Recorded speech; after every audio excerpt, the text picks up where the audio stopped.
Hello friends, आप सभी का वेलकम है इस चैनल के ऊपर। और आज हम एक नई सीरीज यानी कि रीड के इंग्लिश के मेथड की जो सीरीज है वो स्टार्ट करने जा रहे हैं। रीड इंग्लिश लैंग्वेज मेथड्स, ये सीरीज स्टार्ट करने जा रहे हैं। इसमें हम various methods of teaching English यानी लैंग्वेज के लिए, टीचिंग इंग्लिश लैंग्वेज के लिए हम बहुत सारे मेथड्स हैं वो हम देखेंगे। जिसमें क्या है कि grammar translation method, direct method, bilingual method, audiolingual method, doctor west method, और अप्रोचेज भी देखेंगे, स्ट्रक्चरल अप्रोच, सिचुएशनल अप्रोच और CLT यानी कम्युनिकेटिव लैंग्वेज टीचिंग जो अप्रोच है वो भी अपन देखेंगे। तो इसमें आज हम स्टार्टिंग करेंगे GTM यानी ग्रामर ट्रांसलेशन कम ट्रांसलेशन मेथड है वो हम देखेंगे। उससे पहले हम क्या करते हैं कि कुछ इंपॉर्टेंट एलिमेंट्स होते हैं एक लैंग्वेज को सीखने के लिए, टीचिंग के लिए। तो हम देखते हैं सबसे पहले आता है इसमें मॉर्फोलॉजी। क्या आता है? मॉर्फोलॉजी। ये इंपॉर्टेंट एलिमेंट्स है, यानी कि लैंग्वेज में क्या होता है, राइटिंग फॉर्म होती है, साउंड होता है, ठीक है ना, वर्ड्स होते हैं, बहुत सारी ऐसी चीज़ें होती हैं, उनकी क्या स्टडी की जाती है। तो देखिए इसमें सबसे पहले हम देखते हैं morphology. It deals with the study of word formation, यानी कि वर्ड का जो फॉर्मेशन होता है, वर्ड कैसे बनता है, कि जैसे हम वर्ड फॉर्मेशन कैसे करते हैं, प्रीफिक्स ऐड करके, सफिक्स ऐड करके, ठीक है ना। तो ऐसे हम क्या करते हैं, वर्ड फॉर्मेशन करते हैं। तो इस स्टडी को, वर्ड फॉर्मेशन की स्टडी को क्या कहा जाता है? मॉर्फोलॉजी कहा जाता है। ऐसे ही इसका दूसरा जो इंपॉर्टेंट एलिमेंट्स है वो क्या है? फोनोलॉजी। फोनोलॉजी क्या होता है? It is a systematic study of sound system of language, यानी एक फॉरेन लैंग्वेज या टारगेट लैंग्वेज या कोई भी लैंग्वेज हो, उसका एक साउंड का जो सिस्टम होता है, भाई साउंड का सिस्टम है, यानी उसका जैसे इंग्लिश का लें तो उसका फोनेटिक इसका जो सिंबल्स होते हैं, ठीक है ना, इसके फोनेटिक सिंबल्स होते हैं। कौन से हमारे जो ओरल कैविटी है, यानी कि जो ओरल कैविटी है वहाँ से कौन से पार्ट से कौन सा साउंड है प्रोड्यूस हो रहा है। तो ये सारी चीज़ें हैं, यानी कहने का मतलब है कि साउंड सिस्टम होता है हमारा, उसका सिस्टमेटिक जो स्टडी की जाती है उसको क्या कहा जाता है? फोनोलॉजी। यानी कि जब वर्ड फॉर्मेशन की स्टडी की जाए तो उसको मॉर्फोलॉजी, यदि साउंड सिस्टम की यदि हम स्टडी करते हैं उसको फोनोलॉजी कहा जाता है। और third one is semantics. It is concern with the study of meaning in all it's aspect, यानी किसी भी मीनिंग का हम उसके सारे एस्पेक्ट में जब उसका क्या करते हैं, हम स्टडी करते हैं। जैसे कोई भी वर्ड है, जैसे हमने क्या है कि ब्यूटीफुल वर्ड लिया, तो उसका हम ब्यूटीफुल वर्ड का उसका हम भाई उसका एंटोनिम्स क्या होगा, सिनोनिम्स क्या होगा, होमोनिम्स क्या होगा, उसका मीनिंग क्या है, उसका वर्ब फॉर्म में उसका क्या मीनिंग है, ठीक है ना, उसका नाउन फॉर्म में क्या मीनिंग है। कहने का मतलब इसके पूरे एस्पेक्ट में उसकी जो स्टडी की जाती है उस मीनिंग की, उस वर्ड के मीनिंग की, तो उसको क्या कहा जाता है? सेमेंटिक कहा जाता है। Is it okay? क्लियर है सभी के? नेक्स्ट चलते अपन सिंटेक्स। सिंटेक्स क्या होता है? तो सिंटेक्स क्या होता है कि it deals with the combination of words into phrases, clauses and sentences. कि भाई सेंटेंस के अंदर क्या होता है? ग्रुप ऑफ वर्ड्स होता है। क्लोज के अंदर क्या होता है? ग्रुप ऑफ वर्ड्स होता है। फ्रेज के अंदर क्या होता है? ग्रुप ऑफ वर्ड्स होता है। यानी फ्रेजेस, क्लोजेज और सेंटेंसेज, इनके अंदर क्या होता है? एक वर्ड्स का क्या होता है? ग्रुप होता है, लेकिन उसका भी कॉम्बिनेशन होता है। उसका कॉम्बिनेशन यानी कि कहाँ पे सब्जेक्ट आएगा, कहाँ पे वर्ब आएगा, कहाँ पे ऑब्जेक्ट आएगा, कहाँ पे मेन वर्ब, ये सारा क्या होता है? कॉम्बिनेशन ऑफ वर्ड्स होता है। और इसकी स्टडी को क्या कहा जाता है? सिंटेक्स कहा जाता है, ठीक है ना। इसकी स्टडी को क्या कहा जाता है? सिंटेक्स कहा जाता है। यानी सेंटेंस का, क्लोज का, फ्रेजेज हैं, उनमें जो वर्ड्स दिए जाते हैं उनका जो कॉम्बिनेशन बनाया जाता है उसकी स्टडी को क्या कहा जाता है? सिंटेक्स कहा जाता है। नेक्स्ट है ग्राफोलॉजी। ग्राफोलॉजी क्या होता है? It is the representation of speech और साउंड इन राइटिंग। यानी कि ग्राफोलॉजी का मतलब है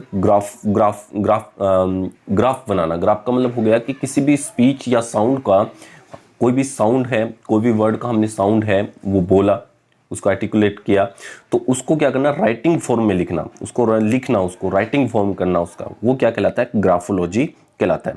यानी किसी भी साउंड का या किसी भी स्पीच का हम उसका राइटिंग फॉर्म करते हैं तो वो क्या कहलाता है? ग्राफोलॉजी कहलाता है।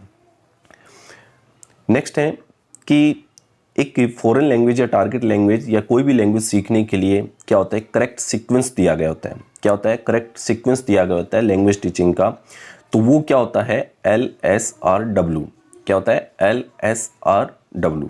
तो इसमें सबसे पहले लिसनिंग स्किल आता है, यदि सीक्वेंस की बात करें तो पहले सबसे पहले लिसनिंग स्किल आएगा, उसके बाद में स्पीकिंग स्किल आएगा, उसके बाद में रीडिंग स्किल आएगा, उसके बाद में राइटिंग स्किल आएगा, ठीक है ना। तो इसमें क्या है कि ये 4 जो स्किल दिए गए हैं, ये क्या होता है, करेक्ट सीक्वेंस होता है कि सबसे पहले बच्चे को क्या कराया जाएगा, कोई भी स्टूडेंट से उसको लिसनिंग स्किल है वो डेवलप किया जाएगा, उसके बाद में स्पीकिंग स्किल डेवलप किया जाएगा, फिर रीडिंग स्किल और उसके बाद में राइटिंग स्किल।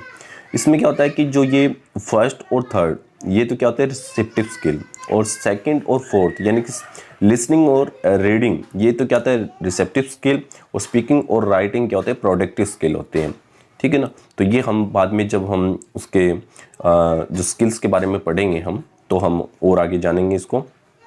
तो अपने को इतना ही ध्यान रखना है कि जो करेक्ट सीक्वेंस होता है किसी भी लैंग्वेज का सीखने का, वो क्या होता है लिसनिंग, स्पीकिंग, रीडिंग और राइटिंग। फर्स्ट ऑफ ऑल बच्चे को लिसनिंग स्किल डेवलप किया जाए, फिर स्पीकिंग करवाया जाए, फिर रीडिंग करवाया जाए, फिर राइटिंग करवाया जाए। नेक्स्ट अपन देखते हैं कि जब हम मेथड पढ़ने जा रहे हैं तो दो क्या होते हैं कि टर्म्स आती है, एक तो क्या होता है मेथड और एक आता है अप्रोचेज। तो मेथड और अप्रोच में डिफरेंस क्या होता है, इनके मीनिंग क्या होता है, इनका डेफिनेशन देखें तो क्या होता है कि मेथड क्या होता है कि किसी भी प्यूपल्स, यानी कि प्यूपल्स का मतलब स्टूडेंट्स को हम, मेथड क्या होता है ओवरऑल प्रोसीजर होता है, क्या होता है प्रोसीजर। और यहाँ पर हम अप्रोच में देखते हैं तो ये क्या होती है डिफरेंट थ्योरीज होती हैं, ठीक है ना। तो मेथड क्या होता है एक प्रोसीजर होता है, और अप्रोच क्या होता है डिफरेंट थ्योरीज होती है, यानी अलग अलग थ्योरीज ली गई। जैसे मानते हैं कि किसी भी कंसेप्ट को समझाने के लिए, या किसी भी हम कह सकते हैं कि यानी कोई भी कंटेंट है, क्लास में अपने को कोई कंटेंट सिखाना है, बच्चे को बताना है, टीच करवाना है, तो उसके लिए एक अप्रोच ली जाएगी, ठीक है ना। एक अप्रोच ली जाएगी, जैसे अपने को यदि बच्चे को कम्युनिकेशन अच्छा स्किल डेवलप कराना है तो उसके लिए डायरेक्ट मेथड यूज लिया जाएगा। यदि बच्चे को क्या है कि कम टाइम में और ज़्यादा सिलेबस कवर करवाना हो, इंग्लिश लैंग्वेज की बात हो रही है, और उसका क्या है कि उसका रीडिंग पोर्शन है, यानी कि उसका जो कह सकते हैं उसकी टेक्स्ट बुक कंप्लीट करवानी है, तो हम जीटी मेथड से उसको क्या करवाते हैं कवर करवाते हैं। तो कहने का मतलब हमने 2 मेथड यूज़ लिए, और एक अप्रोच, यानी कहने का मतलब है कि एक अप्रोच के अंदर बहुत सारे मेथड हो सकते हैं। तो इसलिए कह सकते हैं कि अप्रोच क्या होता है एक वाइड कंसेप्ट होता है, बहुत ही वाइड कंसेप्ट होता है, बहुत बड़ा कंसेप्ट होता है, और उस अप्रोच के अंदर क्या आती हैं मेथड्स आती हैं।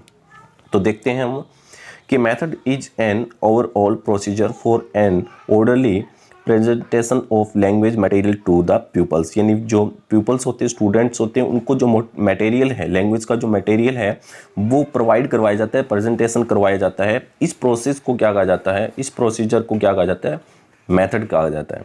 यानी कि कहने का मतलब है किसी भी स्टूडेंट को हम क्या कर रहे हैं कि लैंग्वेज मटेरियल जो दे रहे हैं वो किस मेथड से दे रहे हैं, क्या वो हम जीटी मेथड से दे रहे हैं, क्या हम डायरेक्ट मेथड से दे रहे हैं, क्या बाइलिंगुअल मेथड से दे रहे हैं, क्या ऑडियोलिंगुअल मेथड से दे रहे हैं, वो मेथड्स हो गया। There can be many methods within approach, ये इंपॉर्टेंट लाइन है वो देखना कि एक अप्रोच में क्या हो सकते हैं, मैनी मेथड्स हो सकते हैं, बहुत सारे मेथड्स हैं वो यूज़ किए जा सकते हैं। तो यहाँ पर हम देखते हैं कि मेथड क्या होता है एक प्रोसीजर होता है, और अप्रोच क्या होती है थ्योरीज होती हैं, और एक अप्रोच के अंदर बहुत सारे मेथड्स हैं वो यूज लिए जा सकते हैं। अप्रोच में देखते हैं an approach refer to different theories about the nature of language and how language are learn, यानी बच्चे को कैसे लैंग्वेज सिखाया जाए, कैसे लैंग्वेज सीखता है बच्चा, और उस लैंग्वेज की नेचर क्या होनी चाहिए, किस नेचर से बच्चे को सिखाना चाहिए, ठीक है ना। तो ये जो इसके लिए हम क्या करते हैं डिफरेंट थ्योरीज है वो काम में लेते हैं, और ये थ्योरीज है वो कहाँ पर अपने को मिलती है, वो मिलती है अप्रोच में। यानी बच्चे को एक किस अप्रोच से सिखाया जाए, किस थ्योरी से सिखाया जाए, उस थ्योरी के अंदर उस अप्रोच में बच्चा किस नेचर से सीखना चाहता है, बच्चा कैसे सीखेगा, ये चीज़ें। An approach describe the nature of the subject matter to be taught, an approach is a self evident way of teaching the desired goal. Approach क्या होता है एक सेल्फ एविडेंट होता है, अपने आप में एक क्या होता है एविडेंट होता है, ये बताता है कि भाई डिजायर्ड गोल को किस वे से, किस मेथड से, किस तरीके से अपने को बच्चे को उसको एक्वायर करना है। कहने का मतलब अप्रोच अपने आप में ये बताता है कि खुद ये सेल्फ एविडेंट होता है, ये खुद बताता है कि बच्चे को इस गोल को अचीव करने के लिए हमें इस तरीके से बच्चे को सिखाना चाहिए। और वो सिखाने के लिए उस अप्रोच में हम क्या लेते हैं, फिर मेथड्स काम में लेते हैं। इसमें हम सबसे पहले चलते हैं ग्रामर कम ट्रांसलेशन मेथड, या इसको कह सकते हैं ग्रामर ट्रांसलेशन मेथड भी कह सकते हैं, ग्रामर कम ट्रांसलेशन मेथड भी कह सकते हैं। इसमें हम देखते हैं, शुरुआत करते हैं, इसकी स्टार्टिंग करते हैं हम कि ग्रामर कम ट्रांसलेशन मेथड। तो ये क्या माना जाता है कि सबसे क्लासिकल मेथड माना जाता है, ठीक है ना। सबसे इंपॉर्टेंट जो पॉइंट आता निकल के कि ग्रामर कम ट्रांसलेशन मेथड को क्लासिकल मेथड कहा जाता है। और ये क्या है, it is one of the oldest method of teaching a foreign language. यदि हमें कोई भी फॉरेन लैंग्वेज सिखानी है या टारगेट लैंग्वेज सिखानी है तो उसके लिए इस ओल्डेस्ट मेथड माना जाता है। क्या माना जाता है, ओल्डेस्ट मेथड माना जाता है, जो कि करंट टाइम में हम क्या काम में लेते हैं, इसको यूज़ करते हैं। कि जैसे अपने को इंग्लिश का एक चैप्टर है, एक रीडर का एक चैप्टर है उस टेक्स्ट बुक का, उसको करवाना है, तो हम क्या करते हैं कि उसका ट्रांसलेशन मेथड यूज़ में लेते हैं। जो हमारी मदर टंग है या कह सकते हैं कि रीजनल लैंग्वेज है, उसको यूज़ करके हम क्या करते हैं कि उसका ट्रांसलेशन करके उस चैप्टर को हम फिनिश करवा देते हैं। तो ये ओल्डेस्ट मेथड है, बहुत ही ओल्डेस्ट मेथड माना जाता है। और इसको क्या कहा जाता है, क्लासिकल मेथड भी कहा जाता है। इसके जो प्राइम सपोर्टर्स हैं जीटी मेथड के, ग्रामर ट्रांसलेशन मेथड के, वो कौन कौन है, जोहान सेडन, ठीक है ना, जोहान सेडन, कार्ल प्लोज और जॉन मेडिंगर, ये तीन इसके क्या प्राइम सपोर्टर माने जाते हैं, ठीक है ना। यानी कि जीटी मेथड के जो प्राइम सपोर्टर्स हैं वो कौन कौन हैं, जोहान सेडन, कार्ल प्लोज और जॉन मेडिंगर, ये याद रखना अपने को। तो इसकी इंपॉर्टेंट चीज़ें क्या क्या निकल के आई, ये क्लासिकल मेथड है, ये ओल्डेस्ट मेथड है, इसके प्राइम सपोर्टर कौन कौन है, जॉन सेडन है, कार्ल प्लोज है, जॉन मेडिंगर है, ठीक है। अब इसके बाद में देखते हैं अपन इसके प्रिंसिपल्स क्या क्या हैं, ठीक है ना। भाई एक जीटी मेथड है, उसमें कौन कौन से प्रिंसिपल्स हैं वो काम में लिए जाते हैं।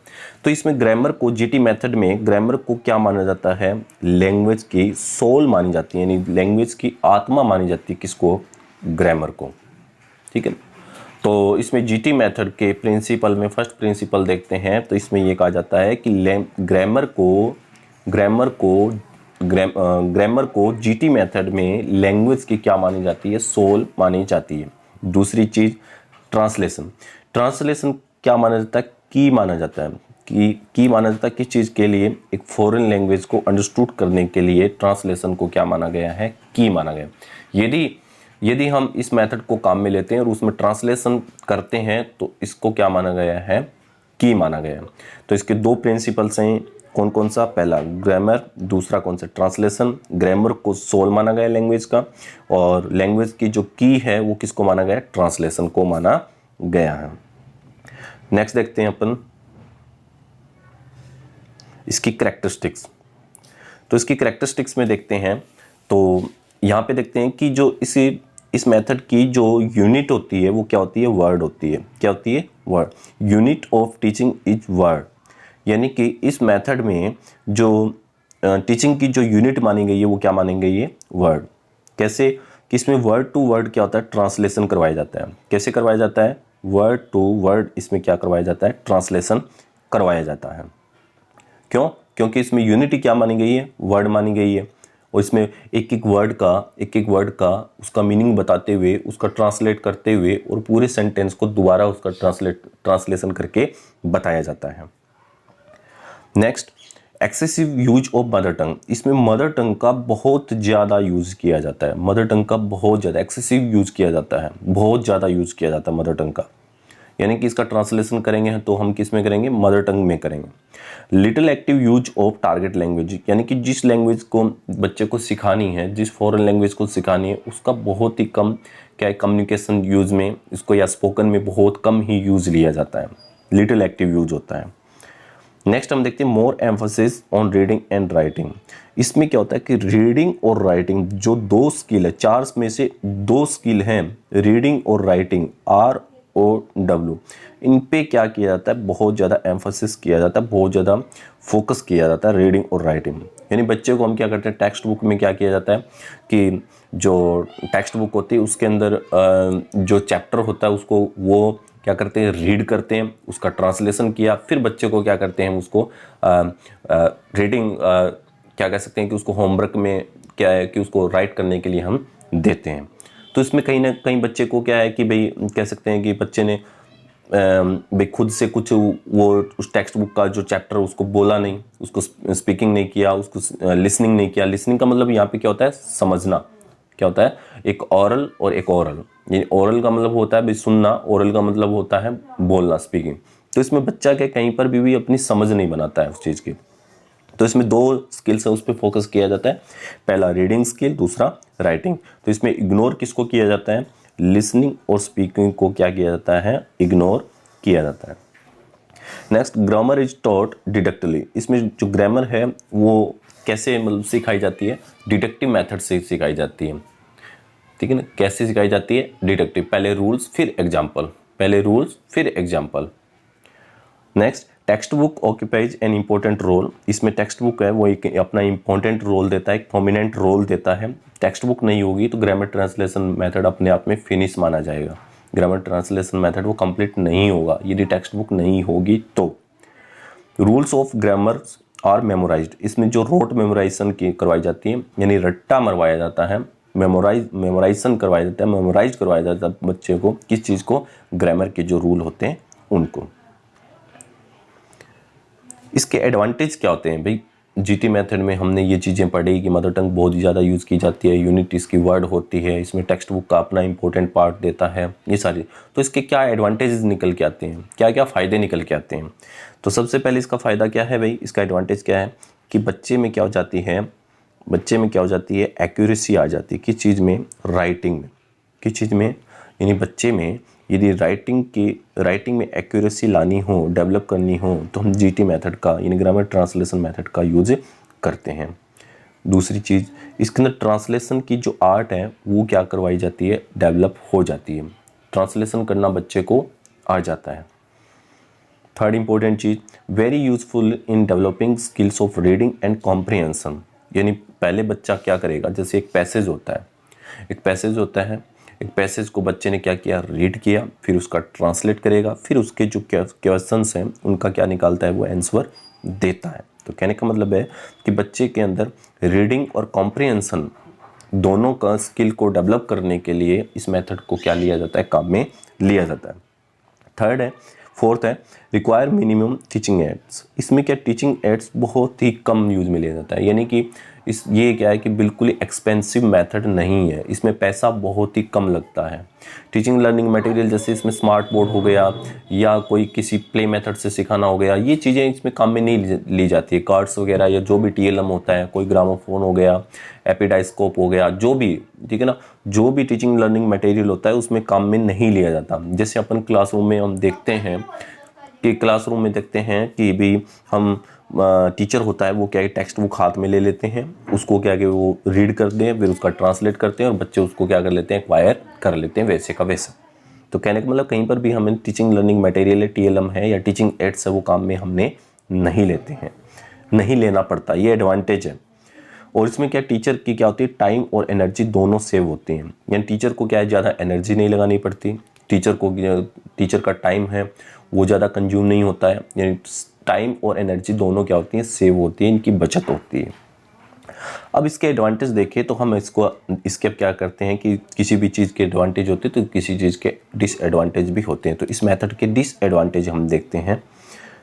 इसके डिसएडवांटेज की बात करते हैं तो ये एक तो क्या करता है, कम्युनिकेशन एबिलिटी को क्या करता है, प्रमोट नहीं करता है, यानी कम्युनिकेटिव जो स्किल्स हैं उसको प्रमोट नहीं करता है, क्योंकि इसके अंदर स्पोकन होता ही नहीं है। स्पोकन कब होगा, जब लिसनिंग और रीडिंग दोनों स्किल हैं वो काम में लिए जाएंगे, तब क्या होता है, स्पोकन क्या होता है, डेवलप होता है। तो कहने का मतलब है कि इसमें कम्युनिकेटिव स्किल्स हैं या कम्युनिकेटिव एबिलिटी है उसको प्रमोट नहीं किया जाता। सेकंड वही है कि total neglect of spoken language को बिल्कुल नेगलेक्ट किया जाता है।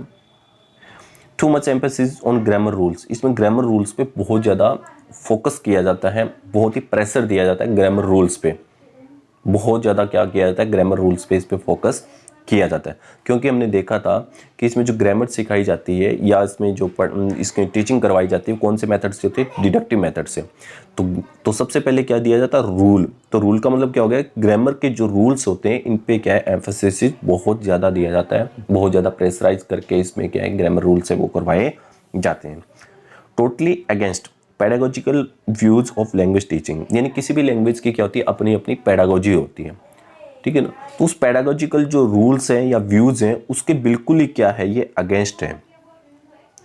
क्या चीज़ है, अगेंस्ट है। यानी इसमें हमने पेडागोजिकल रूल्स की बात करें तो सबसे पहले लिसनिंग बच्चे में होनी चाहिए, फिर स्पीकिंग होनी चाहिए, फिर रीडिंग होनी चाहिए, फिर राइटिंग होनी चाहिए। इस मेथड ने तो दोनों को इग्नोर ही कर दिया बिल्कुल। और ये जो बाद वाले जो स्किल्स है दोनों, इन दोनों को क्या कर रहा है, डेवलप कर रहा है, इन दोनों को तो बिल्कुल इग्नोर ही कर दिया। तो ये पेडागोजिकल व्यूज के बिल्कुल क्या माना गया है, अगेंस्ट माना गया। इसमें टीचर क्या करता है, अपना डोमिनेटिंग पार्ट माना जाता है। यानी टीचर क्या करता है कि एक टेक्स्ट बुक होती है, उसका चैप्टर वो रीड करता है, वही ट्रांसलेट करता है, और बच्चे क्या करते हैं वैसे का वैसा उसको क्या कर लेते हैं, एक्वायर कर लेते हैं। तो इससे क्या होता है कि मोनोटोनियस प्रोसेस बन जाती है। कौन सी प्रोसेस बन जाती है, मोनोटोनियस, यानी बच्चा उसमें एक्टिव नहीं रहता है। उसमें बच्चा क्या नहीं रहता है, मोनोटोनियस प्रोसेस का मतलब हो गया कि बच्चा बिल्कुल उसमें आलसी सा महसूस करता है। यानी कि एक तरफा क्या होता है, उसमें एक्टिवनेस होती है, टीचर उसमें क्या होता है अपना डोमिनेशन दिखाता है, लेकिन बच्चा उसमें एक्टिव नहीं रहता है। यहाँ पे अपना जो जीटी मेथड है वो उसका एंड होता है। और आगे ऐसे ही अच्छे मेथड और ऐसे अच्छे वीडियो के लिए वीडियो को लाइक करें, वीडियो को शेयर करें और चैनल को सब्सक्राइब करें। Thanks for watching.